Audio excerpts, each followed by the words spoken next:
Hello my sweet and lovely viewers, তো কেমন আছো তোমরা সবাই? আশা করি প্রত্যেকে অনেক অনেক ভালো আছো।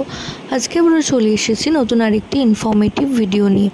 আজকের ভিডিওতে যে 4টি লক্ষণের কথা বলবো তার মধ্যে যদি তোমরা দেখো 2টো বা 3টে তোমাদের সাথে মিলে যাচ্ছে, অবশ্যই তোমরা কনফার্ম হয়ে যেতে পারো যে গর্ভের আগত সন্তান অবশ্যই একটি ফুটফুটে পুত্র সন্তান আসতে চলেছে। তো সেই বিষয়ে আজকের আলোচনার সাথে থাকতে অবশ্যই চ্যানেলটি সাবস্ক্রাইব করে রাখতে হবে এবং পাশে থাকা যে বেল আইকন রয়েছে সেটাও প্রেস করে রাখতে হবে। এতে করে ভিডিও আপলোডিংয়ের সাথে সাথে কিন্তু তোমরা নোটিফিকেশান পেতে থাকবে। তো প্রাথমিক অবস্থায় যদি দেখো 5 মাসের পর থেকে খাবারের প্রবণতা অনেক বেশি পরিমাণে বেড়ে গেছে এবং প্রত্যেক 1-2 ঘন্টা পরপরই খিদে পাচ্ছে প্রচণ্ড পরিমাণে, তখন মনে করা হয় যে গর্ভের আগত সন্তানটি একটি পুত্র সন্তান।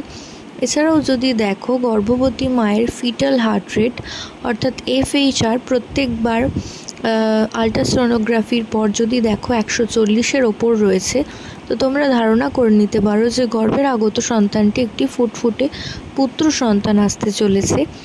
এরপর তৃতীয়ত যদি তোমরা দেখো কোনো গর্ভবতী মায়ের গোটা শরীরের অঙ্গের কালার অনেকটা দিনে দিনে শ্যামলা হয়ে যাচ্ছে এবং মা দিনে দিনে বিশ্রী দেখতে হয়ে যাচ্ছে, তো সেক্ষেত্রেও তোমরা ধারণা করে নিতে পারো যে গর্ভের আগত সন্তানটি একটি ফুটফুটে পুত্র সন্তান আসতে চলেছে।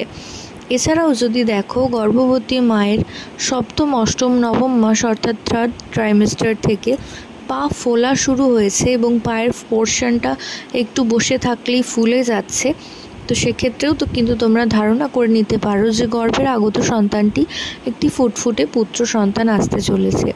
তো আশা করছি ভিডিওটা তোমাদের কাজে আসবে এবং এই যে তথ্য তোমাদের কাছে আমরা নিয়ে আসছি এর সাথে সায়েন্টিফিক কোনো মতামত মিল নেই, কিন্তু ওল্ড ওয়াইফ টেলসের সাথে অনেকের সাথেই কিন্তু এই বিষয়গুলি মিলে যায়। তো আশা করছি ভিডিওটা তোমাদের কাছে আসবে। প্রত্যেকে ভালো থেকো, সুস্থ থেকো এই কামনা করে ভিডিও এখানেই শেষ করলাম। নমস্কার।